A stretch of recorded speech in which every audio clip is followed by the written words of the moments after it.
अन्य भिक्षुओं ने बुद्ध से पूछा, बनते अंगुलीमान मरकर कहाँ उत्पन्न हुए होंगे। ये जिज्ञासा स्वाभाविक थी क्योंकि अंगुलीमान बड़ा हत्यारा था। उसने 1000 लोगों की हत्या की थी। उसने कसम ली थी कि 1000 लोगों को मार कर उनकी अंगुलियों की माला बना के पहनूंगा, इसलिए उसका नाम अंगुली माल पड़ गया था क्योंकि अंगुलियों की माला उसने पहन ली थी।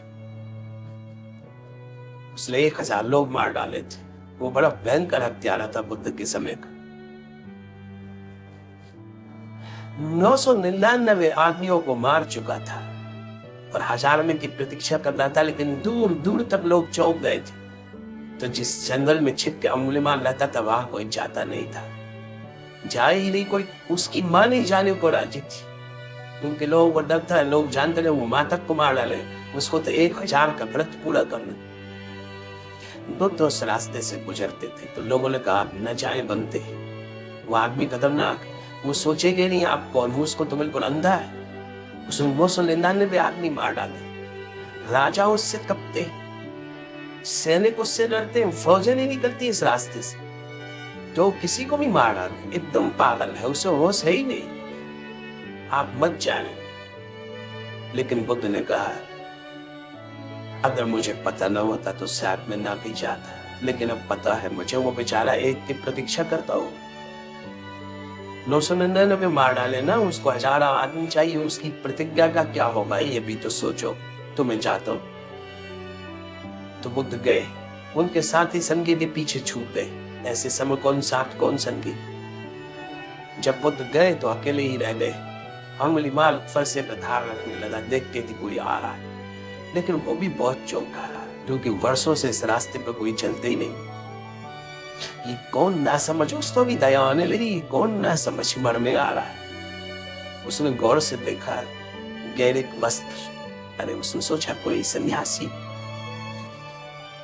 गया बेचारा काम से, इसको कुछ पता नहीं, गांव के लोगों ने भी बताया नहीं, मालूम होता। ऐसा सोचने लगा, फंसे पर धार रखी। जैसे जैसे बुद्ध करीब आने लगे वैसे वैसे उसका भाव बदलने लगा, उसे दया आने लगी। उसने अपने मन में सोचा, अंगुलीमाल तुझे हो क्या रहा है? ऐसी दया तुझे कभी नहीं आई, तेरी मां भी आती तो भी तू काटने को तत्पर था। ये तो कौन है, अपनी क्या जान क्या पहचान। लेकिन कुछ होने लगा, बुद्ध की मौजूदगी कुछ करने लगी। वो तरंगम बुद्ध की, वो शांति बुद्ध की, वो हवा बुद्ध की, वो सुगंध बुद्ध की कुछ करने लगी। जब वो थोड़ी दूर रह गए तो अंगुलीमाल चिल्लाया। उसने कहा कि रुक जाओ भाई, अगर आगे बढ़े तो खतरा है। ये फरसा देखते हो, ये अंगुलियां देखते हो, मैं अंगुलीमाल हूं, मेरा नाम सुना। गर्दन काट के अंगुलियों की माला बना लूंगा और मेरा व्रत पूरा करना है मुझे। और कई सालों बाद तुम दिखाई पड़े, कोई और आता भी नहीं, मगर तुम्हें मैं एक मौका देता हूं। न मालूम कैसे कमजोरी का छल है मेरा कि मैं तुम्हें एक मौका देता हूं, भाग जाओ, लेकिन और करीब मत आओ। ना आदमी बढ़ो, जरा भी आगे मत चलो। बुद्ध ने कहा, पागल, मेरा चलना तो कई वर्ष हुए तब बंद हो चुका। जिस दिन मन गया उस दिन सब चलन नहीं गया, सब चलना नहीं गया। अब कहाँ चलना, मैं तो ठहरा हुआ हूं। मैं तुझसे कहता हूं तू चलना बंद कर। अंगुलीमाल ने था, मैं सोच ही रहा था कि आदमी पागल होना चाहिए। तुम पागल हो, चल तुम रहे हो, चलते हुए को कहते हो कि चलता नहीं, और मैं बैठा हुआ फरसे पे धार रख रहा हूँ और मुझको तुम कहते हो चलते हो। तुम्हारा दिमाग खराब। अब मैं समझा कि तुम कैसे से ले आ रहे हो। बुद्ध ने कहा, ठीक है, मगर मैं तुझसे फिर कहता हूँ सोच ले। मैं रुका हुआ हूँ, तू चल रहा, तेरा मन अभी बहुत दौड़ता है, यहाँ वहां दौड़ता है, इसलिए मैं कहता हूँ तू चलता है। खैर बुद्ध पास आ गए। अंगुलीमाल ने कहा, अगर तुम जिद्दी हो तो मैं भी जिद्दी हूँ। मुझे शक होता है कि हो ना हो तुम गौतम बुद्ध हो जिनकी मैंने खबरें सुनी, क्योंकि जिन लोगों को मैंने मारा उनमें से कई ने मुझे कहा कि ऐसा लगता है सिवाय गौतम बुद्ध के तुझे कोई भी बदल न सकेगा।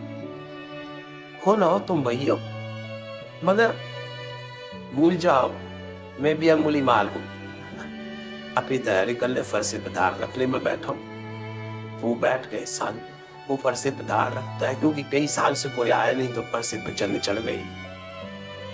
वो बार बार देख लेता है इस आदमी को, बात क्या, उसका दिल बड़ा पिघला जा रहा है। इस आदमी पर बड़ा प्रेम आया जा रहा, इस आदमी की तरफ बड़ा लगाव हुआ जा रहा, वो डर रहा, थोड़ी देर करने लगा, फरसे पे धार रखने में को और थोड़ी देर जी ले, इस आदमी का साथ बड़ा प्यारा, फिर मर जाएगा, फिर कब ऐसा आदमी मिलेगा, और देर लगाने लगा। बुद्ध ने कहा मुझे लगता है तुम जरा देरी लगा रहे, फरसे पे धार रखो अंगुलीमाल, तुम अपना काम करो, मुझे मेरा काम करने दो, ऐसे जल्दी से किसी के प्रभाव में नहीं आ जाती।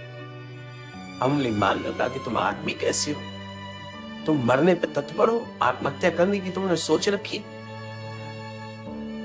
लेकिन उसका दिल बदल बेमन से रख रहा है। फिर धार भी पूरी हो गई, पर उसने कहा बोलो क्या विचार। बुद्ध से पूछता है क्या विचार। बुद्ध ने कहा विचार की संभावना का विचार तो मैं छोड़ ही चुका अंगुलीमाल, और तू जिसे मारेगा वो मैं नहीं, और जो मैं हूं उसे कोई भी मार नहीं सकता। कौन फरसा मुझे छेद सकेगा। अंगुलीमाल ने आह में आह डालकर देखा, इस आदमी को मारना असंभव है, लेकिन फिर भी जिद पुरानी आदत वो अपना फैसला लेकर खड़ा हो गया। उसने कहा कि ठीक है, तो आदमियों की जिद अटकी, तुम बुद्ध हो, मैं अंगुलीमाल हूं, इतनी जल्दी हार नहीं जाऊंगा। मगर ये क्यों मेरा दिन कमजोर हुआ जाता है, क्यों मेरी छाती बैठी जाती, मैं तुमसे पूछता हूं। बुद्ध ने कहा इसका कारण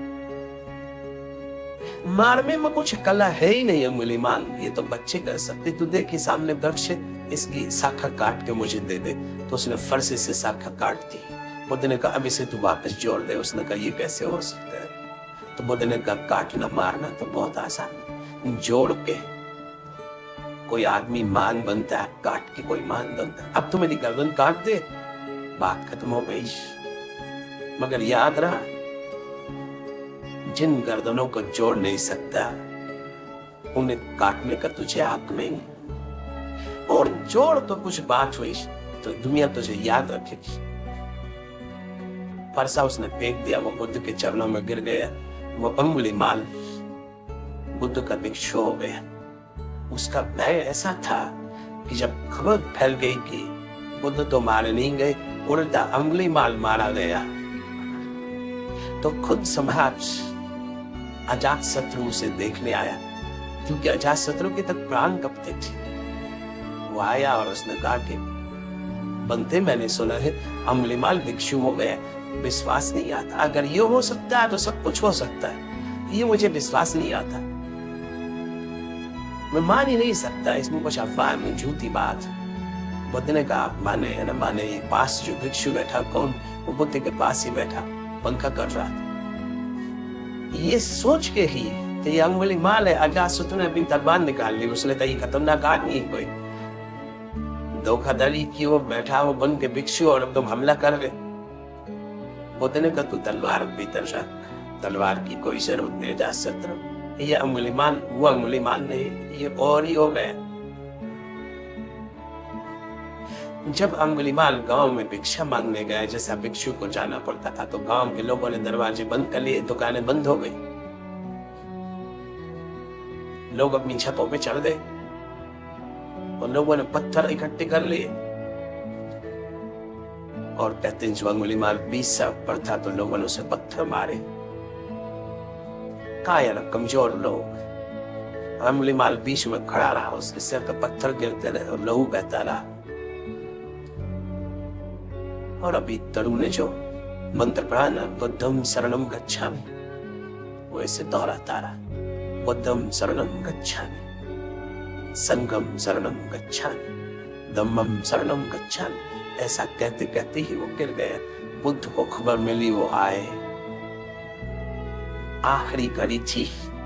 बुद्ध ने उससे कहा अंगुलीमाल तेरा क्या भाव है।